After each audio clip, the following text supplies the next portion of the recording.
কি আরাম, তাই তো মানা।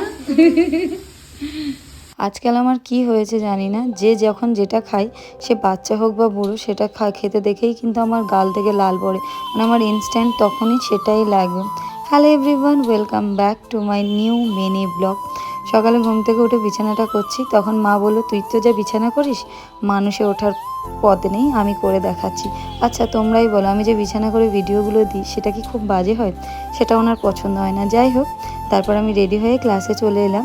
আর ওরা হচ্ছে আগের দিনের যে কাজগুলো আমি দিয়েছিলাম আর যার যেখানে প্রবলেম ছিল তারা সেই কাজগুলো সবাই করে এনেছে। মোস্টলি ফিঙ্গারের কাজগুলো দেওয়া ছিল।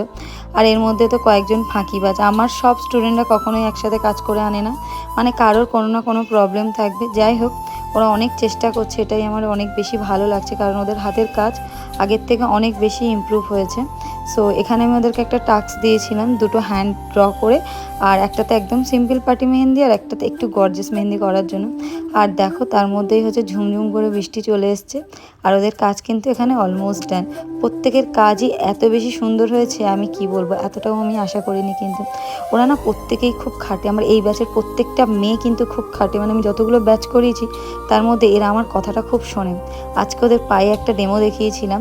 আমি সাধারণত এত গর্জিয়াস পায়ে মেহেন্দি করি না, আসলে আমার সব ক্লায়েন্টরা মান্ডালা করার জন্য রিকোয়েস্ট করে, তার দরুন আমার আর কোনো রকমের ডিজাইন করা হয় না। তাই আজকের পায়ে একটু গর্জিয়াস ডিজাইনই ওদের সঙ্গে শেয়ার করলাম। আর এই যে দেখো, আমরা এখানে লটারি কাউন্ট করছিলাম, তার স্টোরি তো তোমাদেরকে বলেইছি।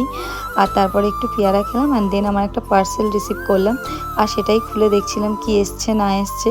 তারপরে এখানে সন্ধ্যাবেলার দিকে এই যে কথাটা কেন বললাম, যে যখন যা খাই সেটা আমার খেতে ইচ্ছে করে। এ এখন আইসক্রিম খাচ্ছে, একে দেখে আমার ইনস্ট্যান্ট আইসক্রিম খেতে ইচ্ছে হচ্ছে। কি বলবো, মানে লোভ আর আমি সামলাতে পারছি না কোনো কিছুতেই। আমার এত বেশি খাবার দাবারের প্রতি লোভ বেড়ে গেছে, সেটা আর বলার মতো না। দেন একটু পাঁপড় টেস্ট করলাম আমরা এখানে, মা পাঁপড় ভাজছিল।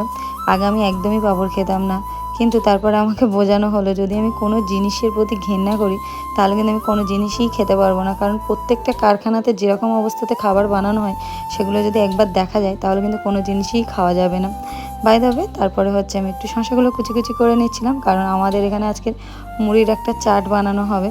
আর আমি জানি না কেন মুড়ির প্রতি আমার এত বেশি অবজারভেশন, কেন মুড়ি আমার ভীষণ ভালো খেতে লাগে, মানে সে যেরকম করেই দিক না কেন। যাই হোক, তারপরে এত মুড়ি খাওয়ার পরে আর কিছুই খাইনি, রাতে দুধ ভাত খেয়ে ভালো মেয়ের মতো ঘুমিয়ে পড়লাম।